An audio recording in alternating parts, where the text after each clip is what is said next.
My name is Gregg Walker. I'm a professor in the School of Communication at Oregon State University on the left liberal coast of the USA. And I'm also here with Mediators Beyond Borders International and the International Environmental Communication Association. And we put this session together so that you can learn from my colleagues some of the things they're working on, but we've devoted about half of this time to you interacting with one another. This is my 14th COP, and I've been to hundreds of side events over the years, the majority of which involve a lot of people speaking at us, a little bit of time for question and answer, and that's it. We learn some things, but it's like a lot of the lectures that we probably had when we were undergraduates and we didn't necessarily remember everything that was said. I think we learn a lot by doing, we learn a lot from each other, and so we've devoted part of this session to looking at 4 scenarios and discussing them in small groups around the issues of conflict, justice, and communication. And I thank you so much for joining us today. Let's see if I get the clicker to work. There it is. So I said before, part 1, a series of short presentations. Part 2, these climate conflict scenarios, small group discussion. Now these are our presenters, and I don't have them all listed here. I'm missing Kathy Porter, but you can see, and I think Miriah, are you going to be presenting? Or yes. Okay. Yes. So you can see here, we're going to have a number of presentations in just a bit. I'll say a few things about the nature of climate conflict, but we're going to have Jessica Chaplain of ICA, Maria Advanita of ICA, Altuher Priva of ICA, Yasmin Kennedy of Mediators Beyond Borders, and then Miriah, who's everything. Southern Connecticut State University, MBBI, and ICA. So, and they will, of course, tell you about their work as we go through this. But let me start by this. What is it we mean when we try to define climate conflict? Well, a friend of mine and I wrote a book about 1,000 years ago called Working Through Environmental Conflict. And in that, we characterize environmental conflict, as you can see by this slide, as any type of conflict situation that emanates from environmental or natural resource policy.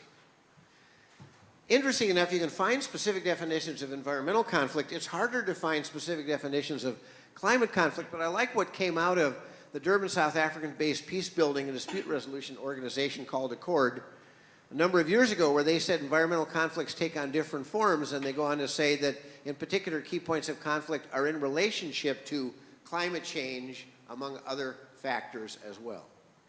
And when you get into the climate conflict literature, you see a couple of things.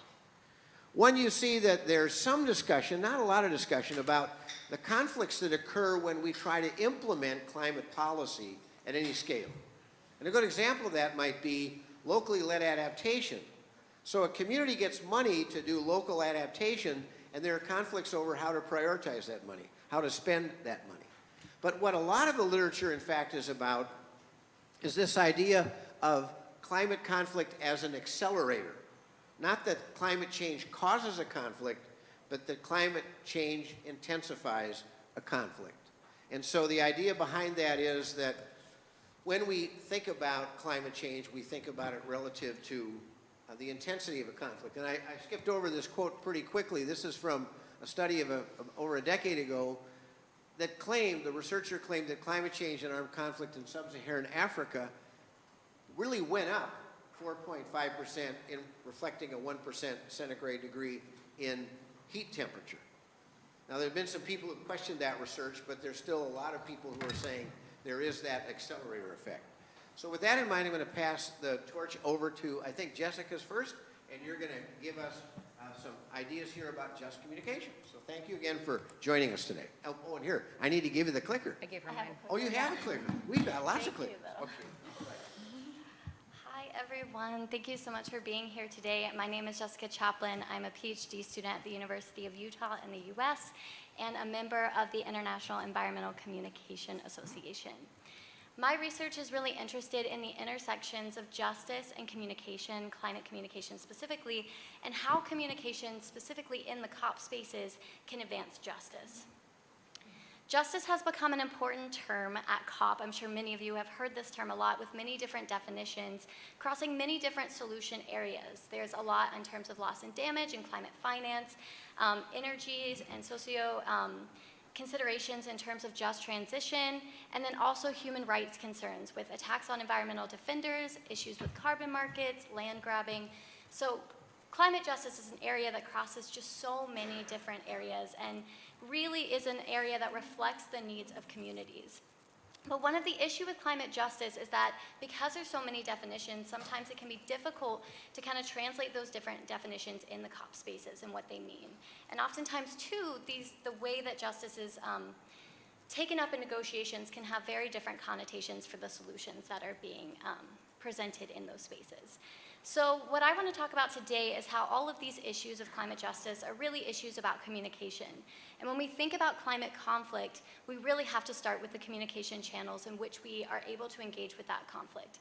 And so with that, just communication for me is a term that really expresses two key areas of communication for thinking about and advancing justice within COP. The first is we can think about just communication through substance, and I have to give a shout out to Gregg for this because he has this great triangle that kind of understands the relationship between process, relationship building, and substance. So if you're interested, ask him after.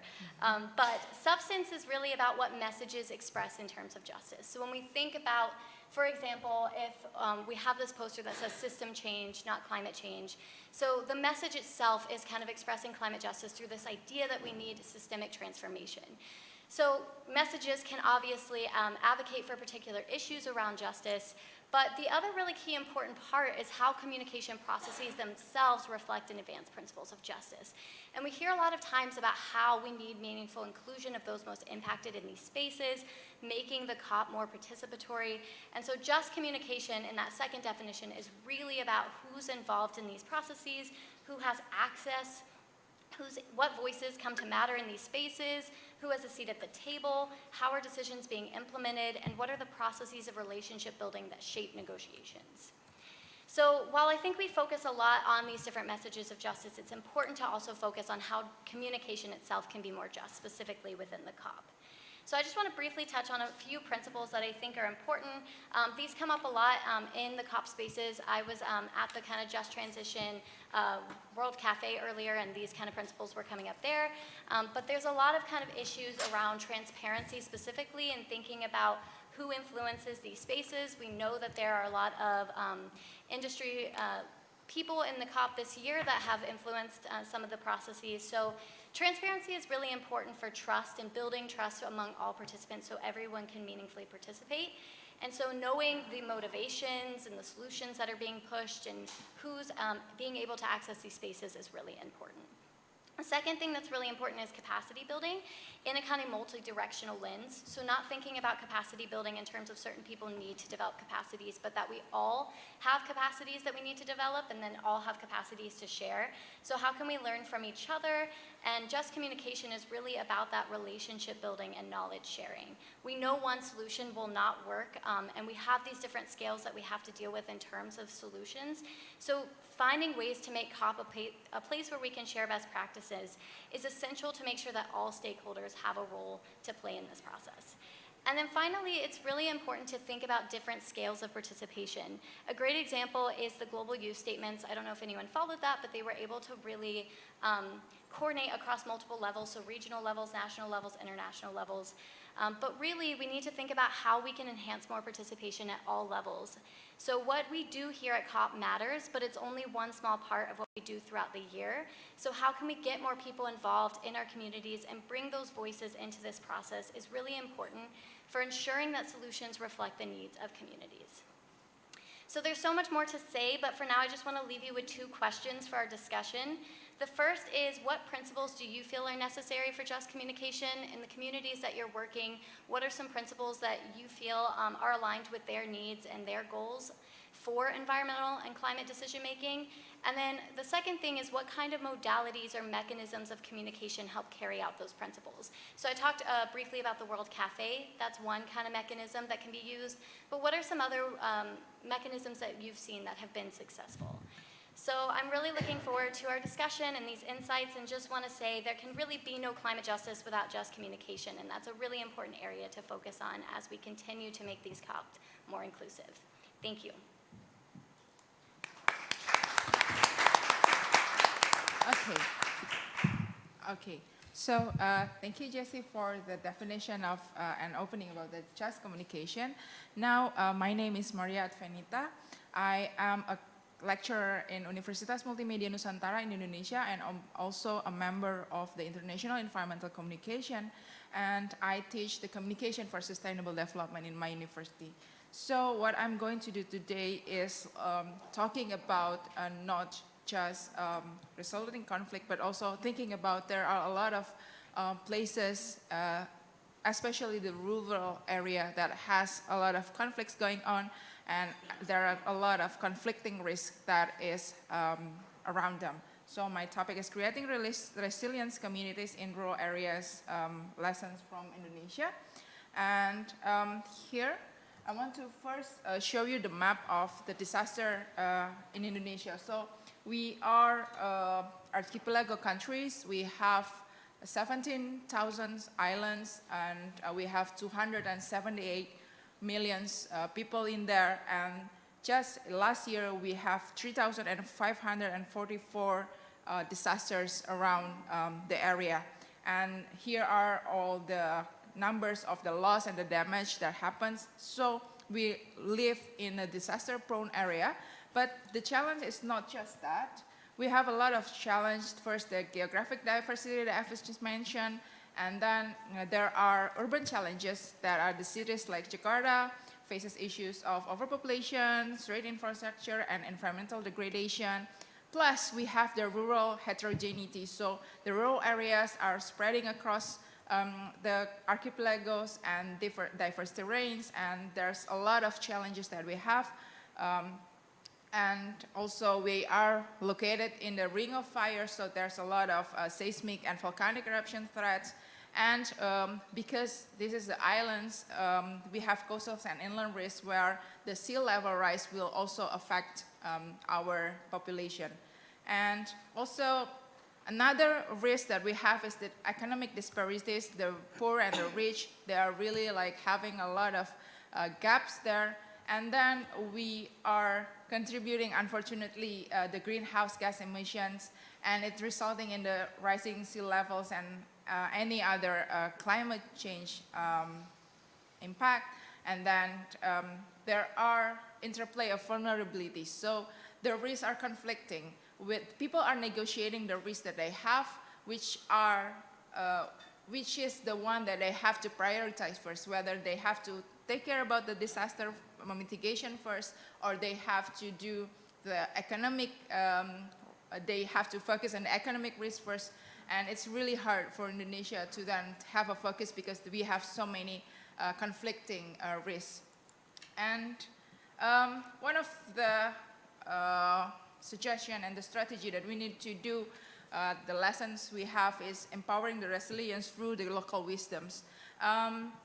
There are the balancing of economics, disaster readiness, and climate adaptation may cause conflicts, and we have to make it a little bit more inclusive, not a little bit, we have to make it more and more inclusive, but Chase also already said that. And then we have to do collaborations on focusing on that things, and then we have to also tap into the local wisdom. I know a lot of us now are talking about the indigenous people, the local wisdom that we have, and local wisdom is one of the ways to creating the resilience of the community, preserving the culture and learning, and have an inclusive solutions on that.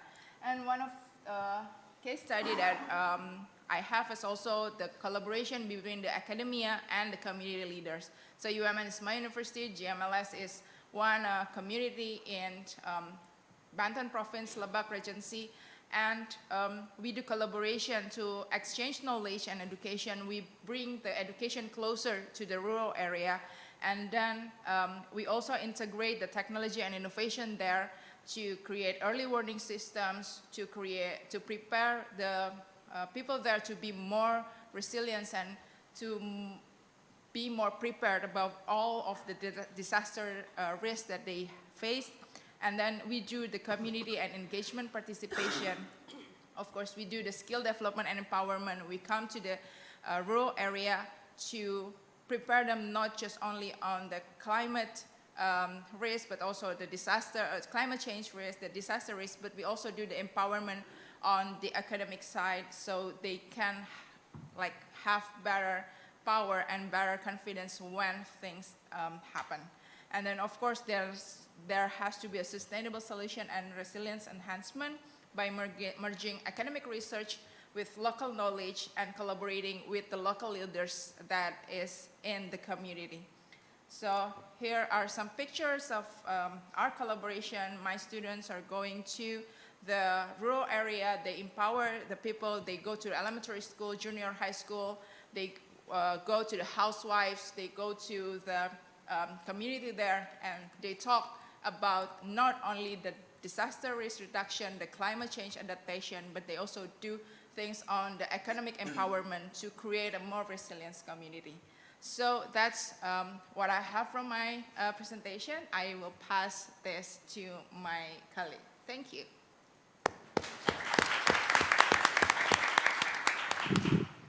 Good afternoon. My name is Priva Atwaire. I'm a PhD student. I'm specifically looking at behavior change communication strategies for use of water and communication, for use of water and sanitation facilities in secondary schools in my country.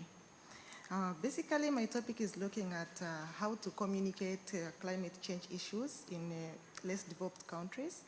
And in this particular stage, I'm looking at Uganda.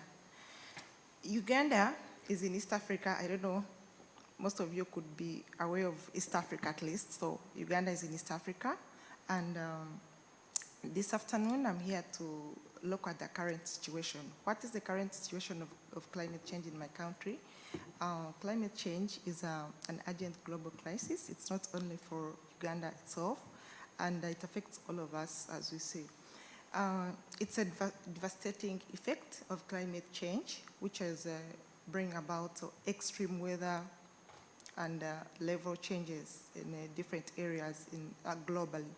When you look at climate change, it's a web interconnected with problems which look at weather patterns, which look at natural disasters, and these include floods, it includes drought, extreme drought, which here in this case I will come up with a few things you have to look at.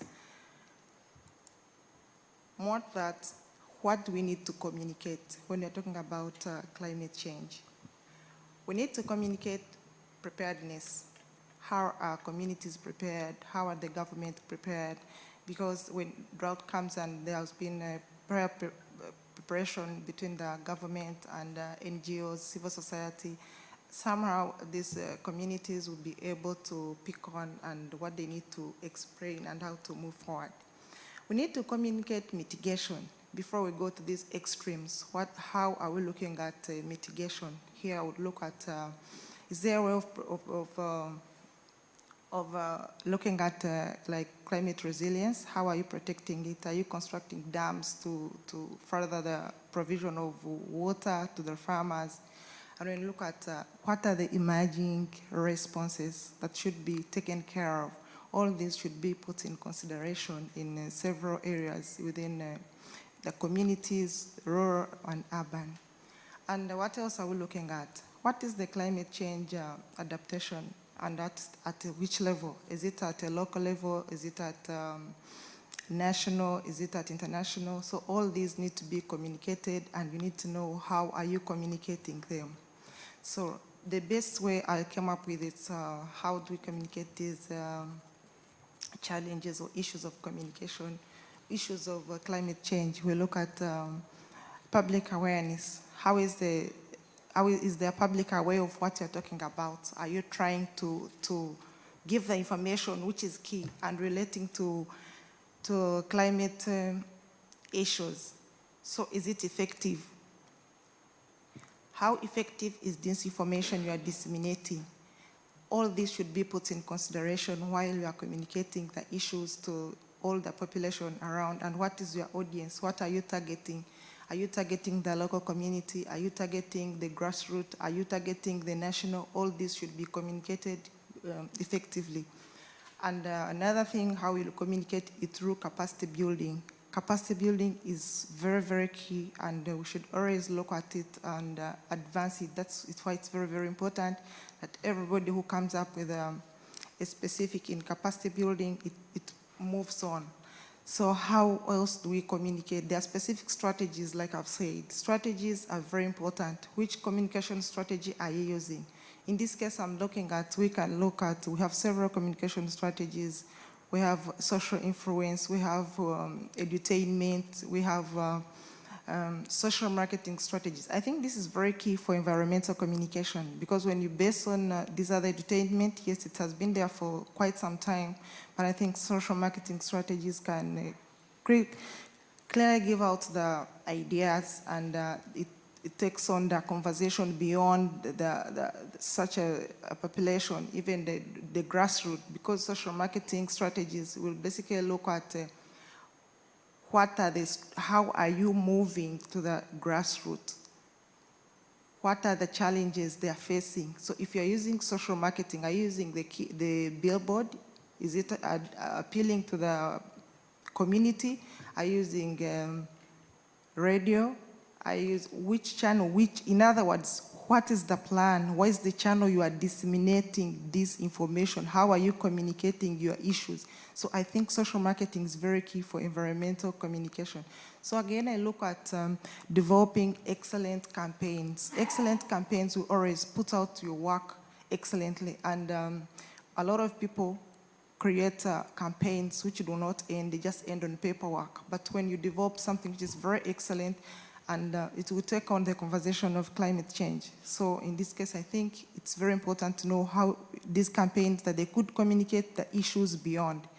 Last, I'm looking at show but don't tell. What are you trying to do? Is it hands-on? Are you preparing, or you're just saying, do this, do that, do the other? If you say you want to work on the drought, what have you done to show, instead of looking at, I'm saying drought, I'm doing something other. But in other words, sure, but don't tell. So briefly, we can look at the effects of climate change in Uganda. At the extreme end, those are some of the pictures. Extreme drought, extreme floods. That's all I had. Thank you. I pass it on.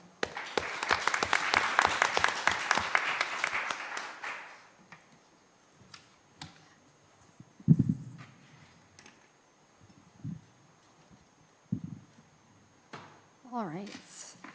So my name is Yasmin Kennedy. I am a mediator with Mediators Beyond Borders. I'm also with Praxis Alternative Dispute Resolution. Today I'm going to talk about inclusion and why it matters in this space. So we know that conflict is inevitable on its own. Anytime you have humans interacting with each other, there's bound to be conflict. So in this space, we know that climate conflict is also inevitable. Our response to these conflicts must be a profound commitment to both informal and formal governance structures that align with the principles of justice, fairness, inclusion, and effective communication.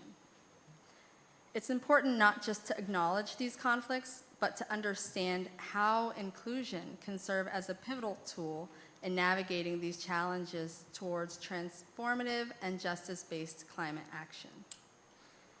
So in the context of justice-based climate action, inclusion refers to the deliberate effort to engage and integrate diverse perspectives, voices, experiences of all stakeholders, regardless of their background, identity, or position, in the decision-making process related to climate adaptation and sustainability. All right, so inclusion is so crucial because diverse perspectives matter.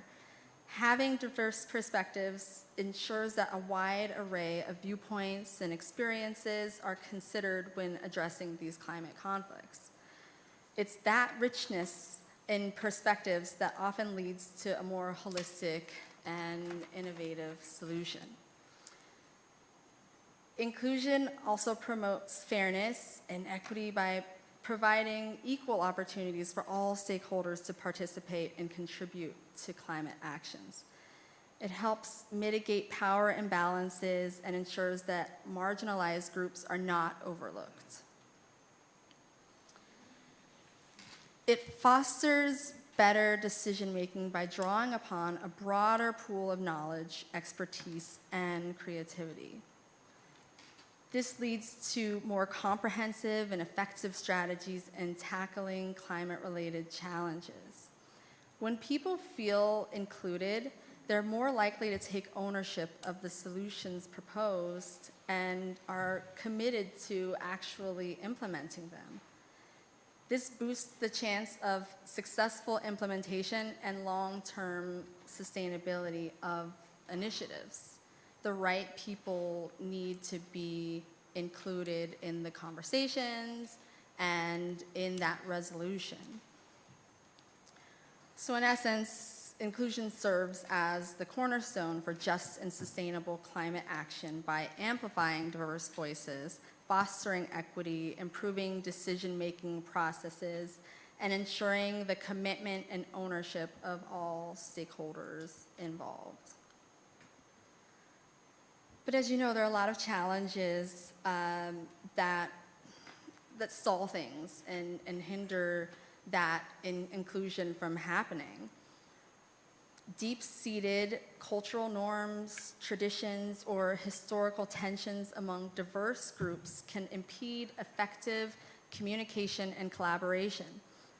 Cultural differences may lead to misunderstandings or distrusts, hindering the willingness to engage in a productive dialogue at all. Unequal power dynamics within groups or between stakeholders can greatly influence the conflict resolution process. And I think that's something that we're all familiar with, especially being at COP. When certain parties hold more influence or control over resources, decision-making, or access to information, it can marginalize other voices, making it challenging to achieve fair and balanced resolutions. Inclusion implies the active participation and representation of all affected stakeholders. However, certain groups, such as marginalized communities, indigenous peoples, or minority groups, may be underrepresented or excluded from decision-making processes altogether. Their exclusion often leads to resolutions that neglect their concerns and fail to address the root cause of the conflicts. Effective communication is vital for resolving conflicts, yet language barriers, differing communication styles, or lack of channels for open and transparent communication, that also hinders understanding and compromise amongst those diverse parties. Building trust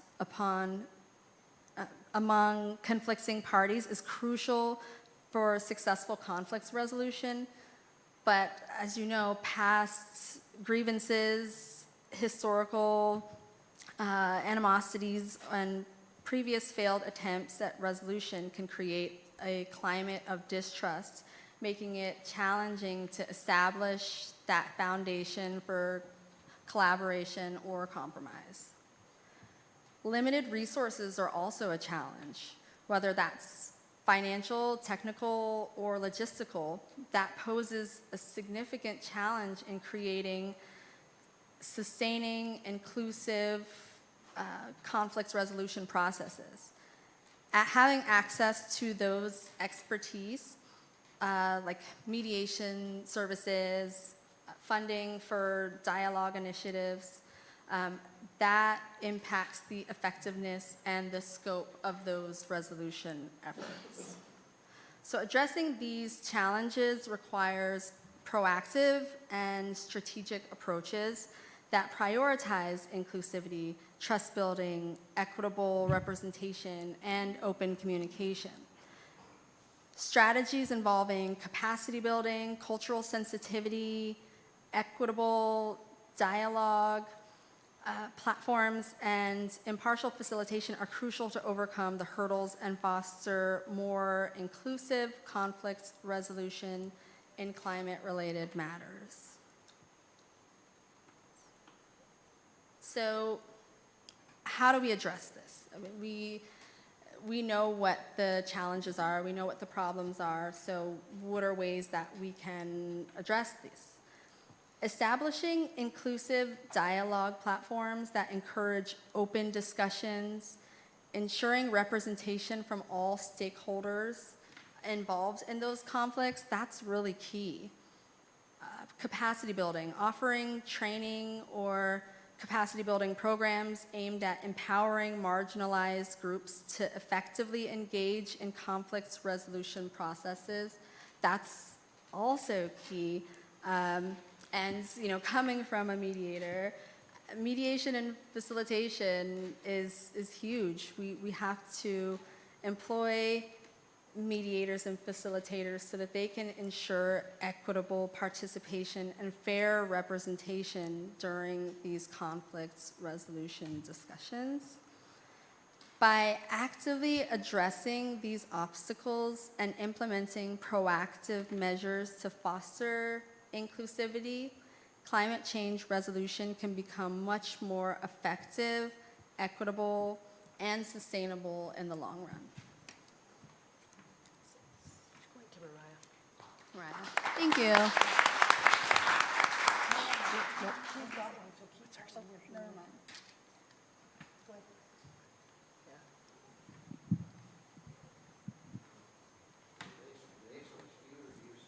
I'm going to switch it, but you said you were going to turn it down so it's not mirroring.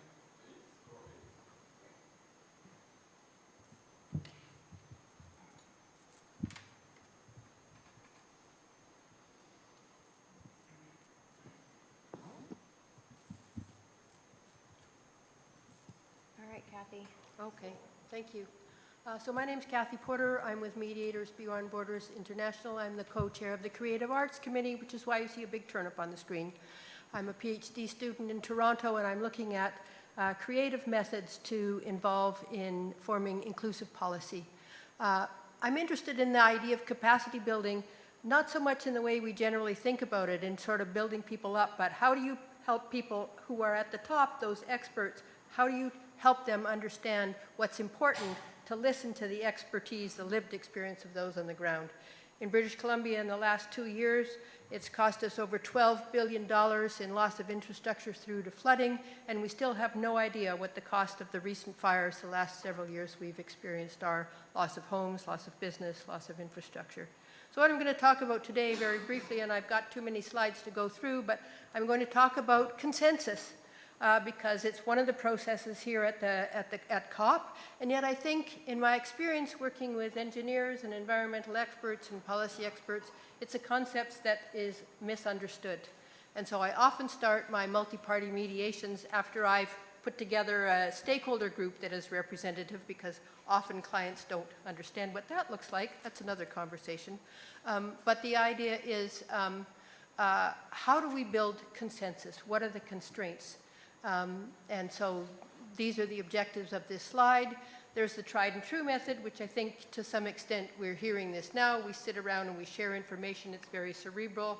And at some point, we're supposed to make a decision. One of the troubles is that we have all these diverse perspectives. People put out their familiar opinions. We spend a little time on the convergent thinking. How do we consolidate that thinking? So there are three constraining factors, and I think we hear them out loud here at COP. The first one being time. Information, sometimes they think we have on overload, and the other one that we hear in constant conversation on reports at COP is power, in particular the power of the fossil fuel sector. So the time model, we can often hear this. There'll be some conversation, and then it moves to, well, we're wasting time here. We need to stay focused. Let's make a decision. From the power model, we'll also see this happening. We're discussing a problem, we're sharing ideas, and then all of a sudden somebody comes in and says, okay, I have the authority now, we're going to make a decision. And then I'm sitting there thinking, what happened to my ideas? Where did that go? And then there's the information model. Sometimes we have so much information because these are complex, wicked problems. gender inclusion, climate change, and the myriad other things that we've heard discussed at this table, there often isn't an obvious solution. And I think it's one of the misconceptions that we have is that there's one solution. There's not one solution. There are multiple solutions. They are very place and space-based. And we need to understand that as we move forward in these mediated processes. We have this idea of divergent thinking and convergent thinking. And you see in the middle this integrative thinking. That's when the struggle occurs and people get frustrated, they don't understand. I have found when I share the fact that people are struggling and they look around and, oh, you're struggling? Oh, you're struggling? Then there's an understanding that can develop, and it opens the space for sharing of ideas that couldn't happen before when everybody was very positional and focused on their decision. So I call this, in the journey to consensus, the groan zone, and I like to identify it. I like to encourage everybody to groan. So on the count of 3, I'd like you to all groan with me. 1, 2, 3. Well done, thank you. Told you I was creative. And then they groaned together and they pulled and pulled and they all pulled up the turnip. So thank you very much. Those are my slides.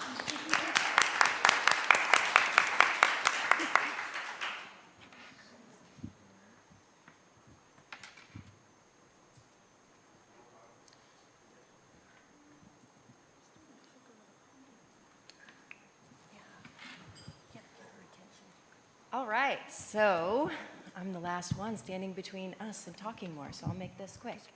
And I will say that I'm going to... Yeah, you want to just come stand here? It's okay. It's okay. We like to be inclusive. I'll present it on our behalf and then... Okay. Okay. So I'm presenting this research on behalf of myself and my student, Rebecca Stanton, who's in the audience here. And we have been doing research around mediation in ocean and coastal conflict for about 1.5 years now. And so what we're going to talk about today is really based on that research approach that we've used. So when we're researching ocean and coastal conflicts, especially as it relates to climate change and the impacts that are bearing down in the coastal zone, there are a number of major issues that are causing disputes and aggravating conflict that already exists within those communities. As Gregg was mentioning, it's amplifying things that are already sort of under the surface there. And so when I've done my research, people have reported to me that they're concerned about access to food and fisheries, that port development and coastal development for offshore wind and overwater development is posing many problems, especially in already developed communities. Access to who gets to go through those ports and has the ability to launch a boat is a big point in developing countries where I've worked. And right now when we talk about managed retreat, it's sort of something we could talk about openly, but in the past it was, managed retreat were kind of dirty words, at least in the US, and now, what we're seeing is massive migration, which also results in conflict, both in the coastal zone and when those people are moved into new areas. There are many issues emerging in terms of the need for conservation of especially blue carbon in the coastal zone, and what does that mean for access and people's ability to use those resources in the way that they traditionally would. And also, I think there's a lot of conflict emerging in the differences between how Western scientific approaches kind of interact with indigenous knowledge or wisdom.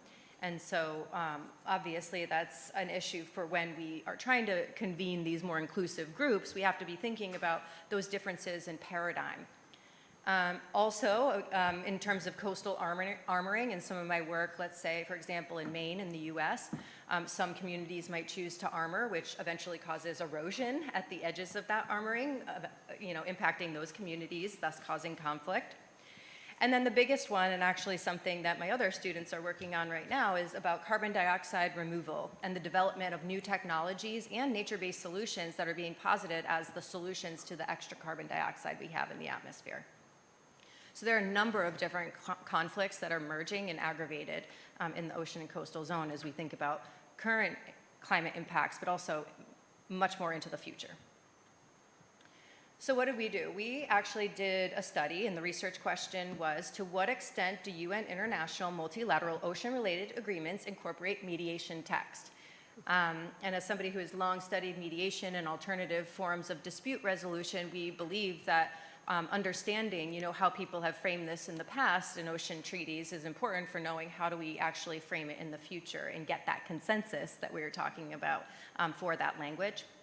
So we used a database and looked at 50 years of ocean-labeled international multilateral treaties.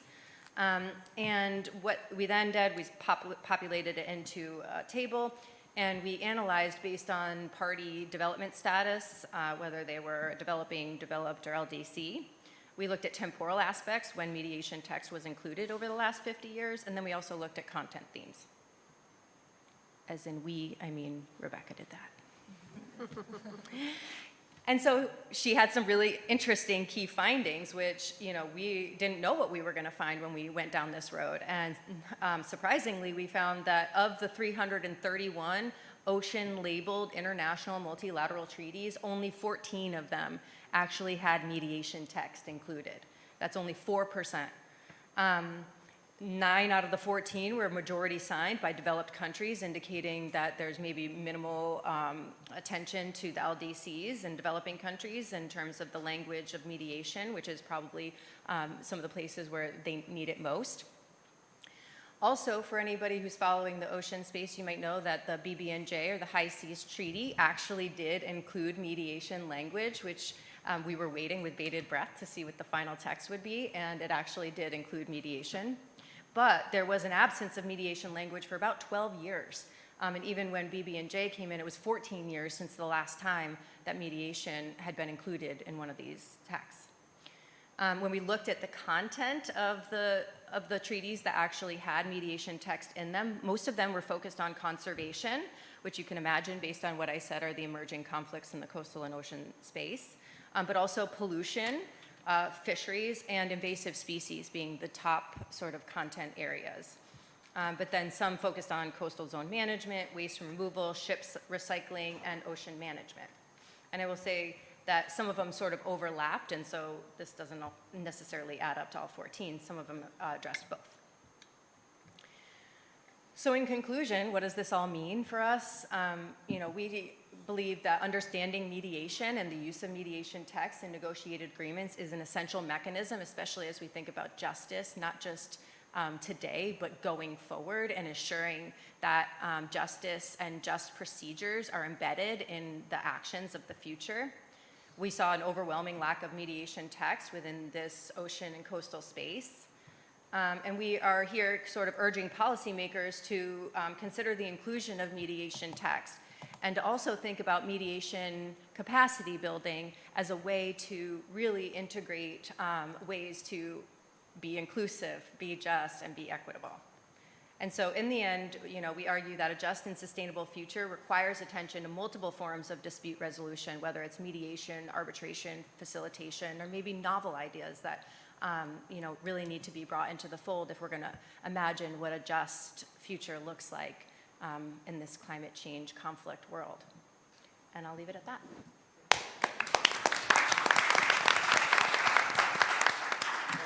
I'm incredibly impressed with my friends and colleagues up here. One, because of the diversity of their ideas, the content they shared, but they also stayed on time, which is pretty amazing. I mean, people accuse me of never staying on time. By the way, there's an interesting article that's on the DevEx News Service. COP28 becomes first to focus on the cycle of conflict and climate change. Woo-hoo! I started coming to these meetings in 2009 as a member of Mediators Beyond Borders, and why did I do that? I did it in part because we were lobbying to get conflict management and mediation language into what became the Paris Agreement. We failed, but we still persist. And over time, more and more people are coming around to what we've been saying for many years in MBBI, that conflicts are inherent when we implement climate policy at any scale.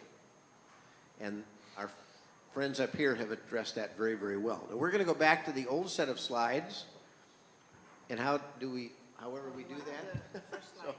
But before we do that, we're going to get to an exercise that we'd like you to participate in. But I want to give you a chance, if any of you have any questions or comments for any of our presenters. There's one there. Go ahead, please. Oh, we do. We have one right here. There we go. Thank you. I'm Jeremy from the Klingendahl Institute in the Netherlands, and what we do is we provide capacity building on mediation, negotiation for diplomats, but also groups in conflict-affected countries, and we are more and more, of course, also developing programs that are designed to address these interlinkages between climate change and conflict. You now mentioned that there is a need for capacity building in mediation. That's a question to the panel in general. If you think about how to provide these capacity building elements, what do you think are some elements that should be taken into account on how to train people? What is specific now, let's say, on climate change related conflicts versus just traditional conflicts when it comes to the way how we build capacities on mediation and conflict resolution? I personally would love to see more training at these events and workshops at these events that are more hands-on, where people can get experience learning about the specific things that are related to climate change conflict, and then practice their skills and get a little bit of a hands-on experience, sort of being able to, model or play out what it would be like to work in that situation. So I think, like Gregg mentioned before, we have a lot of talking at people, and it would be great if there was an opportunity for us to do more of hands-on workshops and be integrated more in that way. Thank you very much. Anybody else on the panel? I think the other thing, as I indicated in my slides, is when I'm working with clients, it's one of the first things I do is to figure out what their level of capacity is, if you will, in terms of resolving conflicts, in terms of engaging in conversation. We hear Gregg talk about the talking at. What we don't hear often enough is listening to. And so I really encourage that kind of process when I work with my clients. And they're always multi-party. So. Comments from panelists? Or are there other questions before we get to the activity? I'm anxious to get to the activity, but Casey has a question. We need to get the microphone back to you here. I have a voice. Well, no, it's just only a live stream. It's recorded. You can pass it back, yeah. I learned that the hard way. Hi, my name is Casey Schmidt. I am a professor at Westchester University in the United States. I was just going to follow up on that note that Kathy just made about listening. How do we, panelists, how do we incentivize listening to hear rather than simply listening to respond? Mm-hmm. Having observed over the last 2 weeks here, I think people are very good at listening to respond so that they can listen just long enough to make their point. But how could we better incentivize listening to hear as mediators at an event like this one? For me, if you're addressing it to me in part, and of course to the panel here, for me, again, it's about building that capacity of experts to learn how to listen. There are very specific skills that are involved in listening: the ability to paraphrase, the ability to reframe, the ability to craft an empathic response, and to remind people that we're so busy building a response that we're forgetting to listen. It takes concerted effort to listen. And so even the simple task, I will often, when I'm working with people, to say, could you just say back, and we do this in mediation all the time, could you just say back what you heard that person say? Was that it? No, could you say it again? Maybe they'll get it the second time. And I got white hair, so I get to kind of do that with people, but it's one of the things that I can get away with. Is that what this is for? Absolutely. Thanks for the question. Any other thoughts for panelists?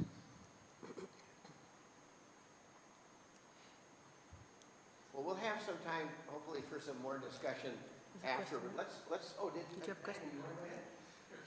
I have 2 comments. I'm Diana from Peru. So I have 2 comments about that capacity building is not just about getting technical tools about how to mediate. It's also understanding the complexity of climate change and conflict.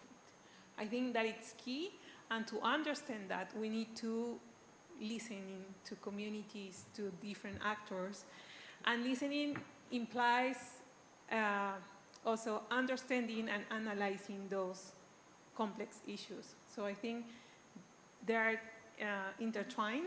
We cannot have a conversation about capacity building without also include the listening process. Excellent comments. Thanks for sharing that. Well, let's take us to the second part of this session. And I think we've got a clicker here, probably. There we go. Thank you, Miriah. So what we'd like to do is give you a chance to share ideas with one another. And we've done that by creating 4 scenarios, and we may not discuss them all, but I'll take you through them. And then we'll start with one of them. It doesn't have to be number 1 if we have kind of a vote. I originally had planned to make paper copies of all of these scenarios for you, but the Secretariat's very clear they don't want us using any more paper than we're supposed to. And you know that now that you've been here, you can go to a side event with 5 people, or you can go to a side event with 100. So you never really know how many people are going to do that. So if you'd anticipate 100, you run 100 copies. And then on top of that, I got notice that all the side events are being evaluated in terms of how sustainable they are. So if we wasted a lot of paper, not very sustainable. So we don't have paper, we have these on the screen, but let me show them to you.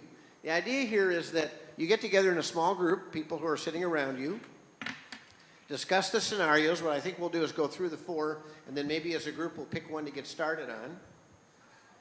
As you discuss the scenario, here are some questions to think about. In light of what we heard from our presenters, what are likely conflicts about in this scenario? What issues and concerns? What climate justice issues and concerns might we have? What are communication needs that might be apparent?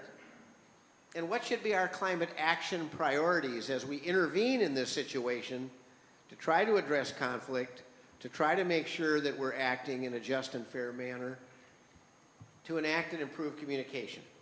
Now, I would recommend, as a number of you just did, that you take a picture of that slide with your phone or write it in your notebook, and I can come back to it. I mean, I can return to this slide at any time. But if you're ready, I'll share with you the 4 scenarios, and then I think as a group we'll just pick one to get started on, because obviously they're all on different screens. So let me explain them to you briefly. Scenario 1, raising islands in the Maldives. Now, I will tell you that I've worked in the environmental conflict arena for over 30 years, and what defines to me environmental conflict and climate change is certainly at the top of this. 3 variables: complexity, controversy, and uncertainty. Now, this is one that's not necessarily controversial. It's very complex, but there's still conflict involved in this issue. These are all based, by the way, on real situations. And you can see what I've said here. I'm not going to read it all, but if we choose to discuss this, we could start with number 1. And you can see it's focusing on this issue in the Maldives. And as you know, Maldives is one of the most vulnerable countries in the world. It's been a major voice in AOSIS, the Alliance of Small Island States, been a major presence here over the years. And I guess I put my clicker down. That's not very smart. So the second one. Now, this is golfing in Indonesia, and I apologize to Miriah for this, but this was a story I heard a decade ago when I was at a conference in Kota Kinabalu, Malaysia, which is in the Sabah region on the north side of Borneo. It borders Indonesia. And there was a person there who was very upset with the idea that a developer from outside of Indonesia was going to come into this region called South Kalimantan and develop basically a 10,000-acre mega resort. I don't think this person's name was Donald Trump, but it was something like that. And they were going to build like 3 18-hole golf courses and a whole bunch of townhouses and assume that a lot of people from other countries would come and spend money there, and it was going to have all sorts of local impacts that upset a bunch of people. And I don't think it considered the people who were living in the area. So that's number 2. Scenario 3 is more general, and maybe this is one that you'd rather talk about, and that is the whole phenomenon of wildfires. And this is, of course, worldwide. It's not unique to one region. They're increasing in number, and as Kathy can attest to, and anybody who lives in the Midwest or Northeast United States, the Canadian wildfires this last summer were the most significant in the country's history. We know the European Union has been experiencing catastrophic fires, Greece, for example. And if we discuss this, your group may want to focus on a specific wildfire event. Now, the 4th one is flooding. And this is, again, worldwide phenomenon. Catastrophic flooding events have been taking place throughout the world, and we can think about for example, what's happened in Malawi, what's happened in Pakistan, and of course climate change. Climate change has affected rainfall and typhoon events, hurricane events. So those are the 4 scenarios. And I can leave on the screen the text of any specific scenario, and we can pick one as a group, and you can discuss it in small groups. And after you feel you've had some time with that, we can go to a second one. And the other option that we had in designing this was that if you came up with a scenario different than these 4, that you and your small group would like to discuss, according to those discussion ideas, you're welcome to choose one. So, how should we get started? Is there a scenario of those 4 that any of you would like to nominate for a small group discussion to get us going? Is there one that interests you more than any other? And I could ask my friends up here, but you don't get a voice. I know. We're going to turn to this group. We'll need you to help guide discussions. Anybody want to propose either floods, wildfire, golfing in Indonesia, or raising the islands in the Maldives? Raising the islands in the Maldives. That sounds like, okay, is that close enough to consensus? Perfect. Okay. So what I'd like you to do again, we'd like you to just get into small groups of 4, 5, 6 people. Pull chairs around if you want to. Our panelists, you're welcome to join any of the groups if you want to. And we'll focus on this for about a few minutes and see how you're coming. And then at some point, we'll check in with you to see if we want to move on to a second scenario. Okay, and I'll go back to that. You better go back to that first scenario. So we're going to start with the Maldives. I just got used to that, but I didn't know where I went.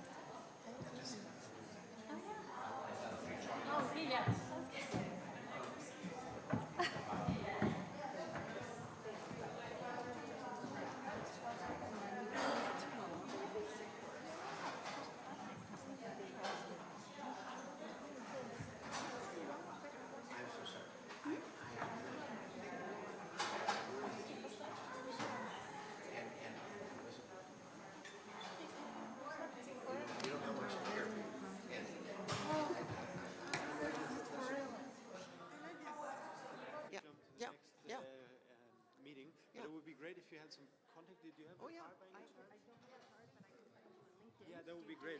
Everything just went out of battery, and I don't have a card, so I feel incredibly Well, this unprepared. is me. I'm a professor. Great. And we work together, have for a number of years. So, Jeremy, Jonas, Roy. Yeah, Yeah, exactly. and- Just that works. Miriah is very talented in the conflict management arena. I do pretty well. Yeah. So, anyway, so are we in your way there? Is this? That, To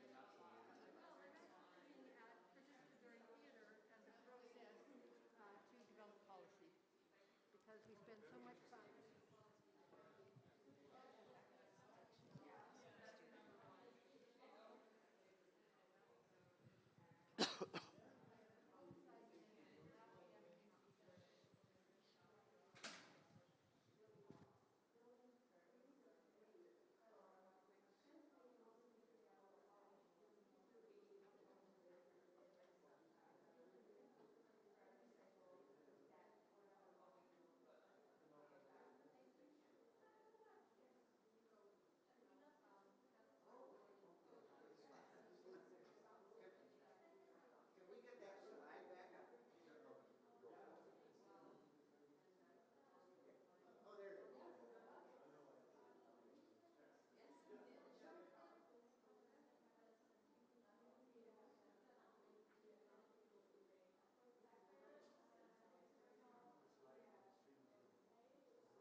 we have about 15 minutes more in this session. Continue these discussions certainly, but if you decide you want to switch to another scenario, or if you want to, we'll reconvene in about 10 minutes and then give a chance to share some highlights of your conversation and ask our panelists any other questions you might have. So I'm just giving you a 15-minute notice. Thank you. They seem happy to be talking about, maybe we all want a vacation in the Maldives. I'd go there. Then again, some of us would go to Uzbekistan. You haven't heard the Uzbekistan story. Jesse can fill you in. Remember the Uzbekistan pavilion? Yeah, yeah. Yeah.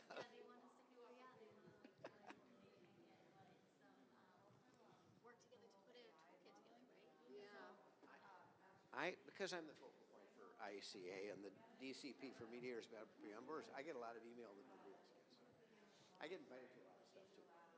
And so I got this invitation to be a panelist, talk about environmental communication at the Uzbekistan Pavilion. That was early last week. And turns out I was teaching a class from 6 to 9 in the morning. The panel was 10 to noon, or the workshop, whatever. And the lines were so long, I just knew I wouldn't make it. So I wrote to every member of the team who was here and said, who can do this? And Miriah responded, and then a woman from NBI, who was here first week, she also responded. And so the two of them did this marvelous job. And I got there kind of toward the end. An advisor to the Minister of Environment was there, Ms. Park, and then the woman who was handling it, Annie Liddell. And they came up to us afterward and said, well, we're in Tashkent.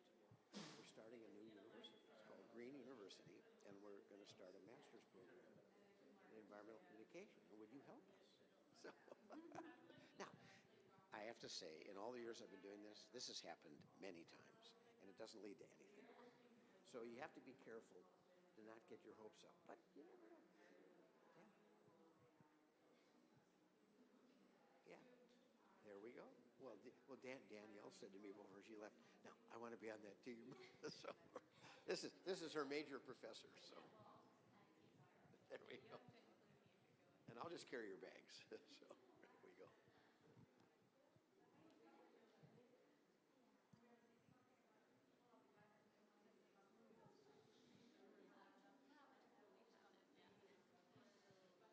Oh. How did we get to golfing? Did they change it?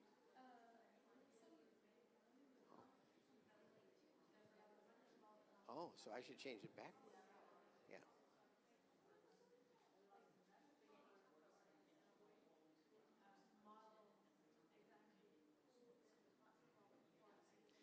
I'll leave it.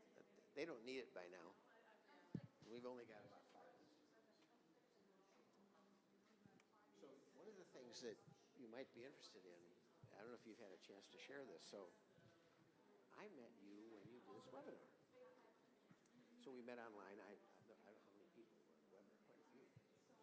And I learned that Diana is a systems thinker. And we knew her. And so here's this, I'm listening to this webinar, and it's this organization called CDA Collaborative, or CDA Collaborative Learning. And of course, Steve Daniels and I wrote a book that we published 22 years ago, Working Through Environmental Conflict, the Collaborative Learning Approach, which of course emphasizes systems thinking. So I thought, we probably met in a previous life. You know? But while Daniels and I have, we've written a bunch of stuff and we've consulted together for years and years, we don't hold a candle to what you guys are doing. You're all over the world and doing cool stuff. And so it was really fun and then we had this great phone call and then you were able to come here. So it's just one of those, just you cross paths and then I'm embarrassed to think, how come I didn't learn about all of your work a lot earlier, like maybe 20 years ago?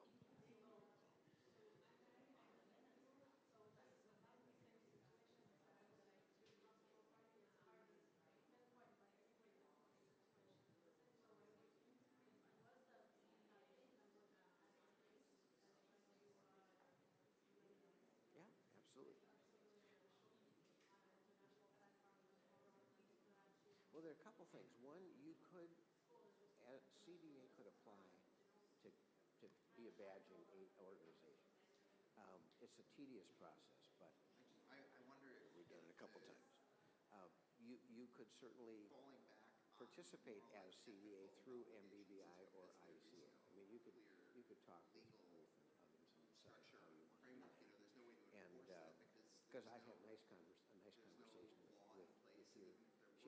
Ruth Rhodes Allen is the head of CDA, but she's not the chief executive officer. She's the chief collaboration officer. She likes to go by that.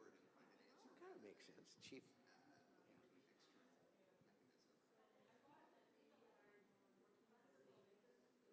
think we are, yeah. But we might set up a call with Ruth and Siad, because they're participating virtually. And then I can share with you what the benefits might be to be your own badging organization versus getting badges through that. And then you could decide if you want to go through all the bureaucratic steps you have to go through to get accredited. The UNFCCC will not accredit a business. So ExxonMobil, Newmont Mining, they're never going to get it. So those people come in through chambers of commerce or whatever. But CDA would be just fine. I mean, they would. You have to do all sorts of stuff, budget information, a bunch of stuff. I tried to get my university to do it, couldn't get them to do it. Yeah.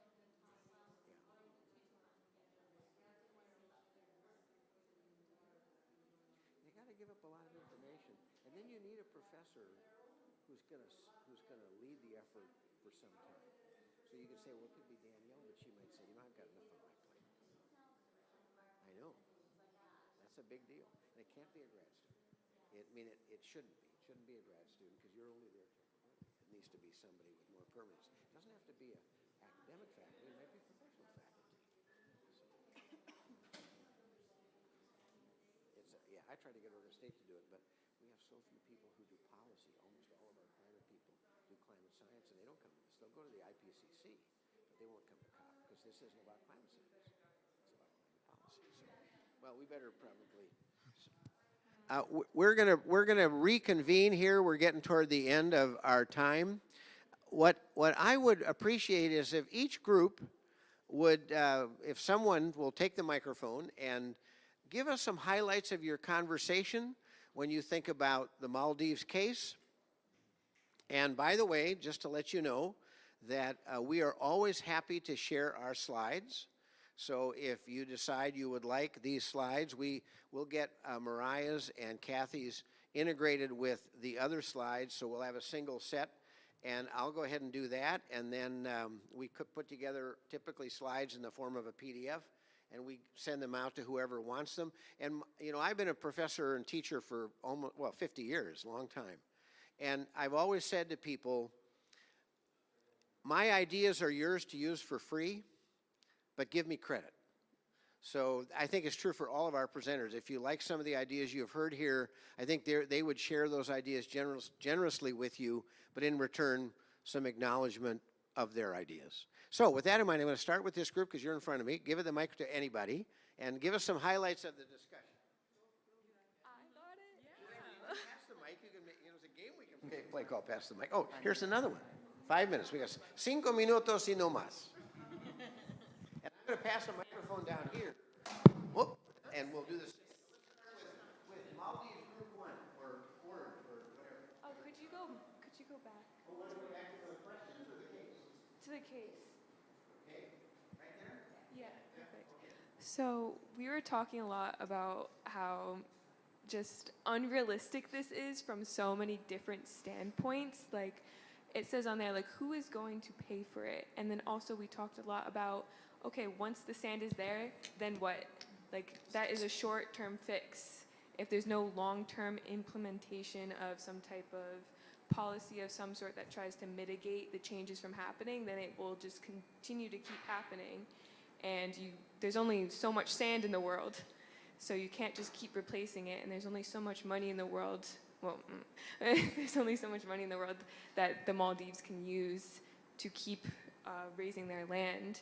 And we also talked about, like, from a biodiversity standpoint, how much that would affect it, as well as from a cultural standpoint, where people can lose so much of their identity if they have to displace themselves in order for this project to happen.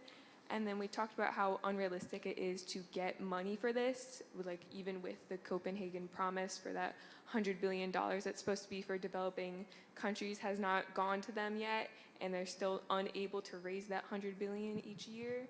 So it's just something that's very unrealistic and would also have a lot of negative effects. And even if it were to go through and happen, there's just a lot of negative effects that would happen if it continued. Okay, thank you so much. Anybody else from the group want to add anything to that report? Okay, let's go to this group. What did you discuss about the Maldives situation?